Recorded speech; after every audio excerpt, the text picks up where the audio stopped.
Here he is, guys. The Hero Hunter. One Punch Man Season 3 Episode 2 was okay again. Hey, at least we got a bit of action this episode, and guess who animated it? Say it with me. 3, 2, 1. Aoki. There's definitely some improvements from episode 1 that this episode had, and also at the same time, some downgrades. I was expecting that this episode would at least show half of the fight, since in episode 1 they did adapt 2 full chapters and an extra chapter, so I thought they would showcase some of the fight, but we'll see that next episode probably. You know, thank God my hero airs before OPM so I can calm my mind first before a nuclear bomb hits my fucking head because of how retarded people can be. Also, suddenly people that don't care about animation, their Twitter just turned to like a fucking Kevin thread or a fucking Oratu thread. This episode adapted chapter 87 and half of chapter 88, with them adding a bonus chapter of Saitama and Tadeo interacting. Again, it's basically one-to-one adaptation, so nothing really to discuss, although it's definitely better paced and the direction and overall boards were more than the previous episode. This episode was storyboarded by Shinpei Nagai and directed by Hikaru Tanaka. While I do think, again, Nagai will probably board a lot of the episodes that's not action related, I really do hope he doesn't go basically one-to-one with the manga. I know the OPM manga is basically really good boards because of Murata's amazing drawings, but sometimes it does feel a bit awkward if you do that, and when adapting it, it can be... yeah. And also for creativity reasons. I know Nagai is probably doing this to really save a lot of the time because the conditions are retarded. Nagai is put in an impossible position where he's getting fucked in a lot of sides, and he's not even the best at it. Listen, I know there's probably better action directors in JC stuff than Nagai, although Nagai is still a freelancer if I remember correctly. I wish OPM Season 3 went to the Suzuki line where they do a lot more action. And the thing with Fujishiro line is they do a lot more animes that they can handle sometimes. I mean, Mugen Gacha looks better than OPM Season 3. Is it struggling sometimes because Aoki is not carrying the animation? Probably, because he is focused on OPM right now. But again, this project probably has a better schedule, and they also had Shigeki Kimoto in episode 2, so the talent is there. Although it's still a bit too early to see how these two projects will unfold. Let's get to the positives first. It moved more. Yeah, not just the last minute of action, some stuff moved a bit more, which definitely gave more to the scenes. The art direction is stunning as always, even in one of the best productions. Taylor Musa is still dog shit at their job in season 1 and season 2. I said it previously, when they are outside, the overall aesthetic is handled better and more pleasing to the eye, and also the comp Yuki Hirose keeps doing his thing. I love the sun flare, whatever you want to call it, with Tadeo and a lot more other scenes. They love using the sharp color palette changes. I do think it looks a bit better, cohesive for lack of a better word, compared to the first episode. The pacing was better and overall the direction is good.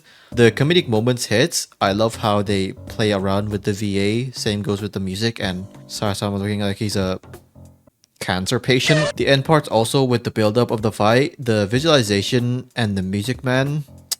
Fucking hell, that was rock hard. Some of the animation highlights too, like Garou sliding, peak cinema. The part where Tadeo was running was really good. You can feel the weight of it, and Aoki's sequence is great as always, although not to his standards maybe. Aoki is a master at timing. Reaper spinning around was nice. You can see it more with the slow-mo blade going to the kid. The timing is really important here. Same goes with the kick to get that impact across with the wind effect also. The fist flowing rock whatever, I think this is anime original. Love the effects that he drew. It flows really well, and the transition to the water droplet. Although there's some iffy stuff here, like I do think Garou holding on to the Reaper's blade was not impactful at all. The build-up was not there, and when Garou kicked him, it really didn't feel much after they cut to the next cut. But love Ripper spinning around in the air, and the illustrated background is mixed well with the characters, and this shot was okay too. Now, the drawing supervision was all over the place this episode. There is some moments where it looked good, but half of it, or maybe a bit more, felt really off model. Sometimes the proportions are off, or just the face just looks Rossclaw, and it's even worse when you don't move them, and it's pretty static with them being in a weird angle. While the episode moved a bit more, there was a lot of roughness to it. There was some in-betweening errors or lack of in-betweenings. It's kind of sad that even a simple walk cycle is struggling. There is still frames, like the first 20 seconds was, yeah, a lot of cutting corners, the infamous one sliding man. I mean, I do think if you just put some smoke effects on Garou's feet, it would have looked a bit better. But I know, blah blah blah. That's what he did in the manga.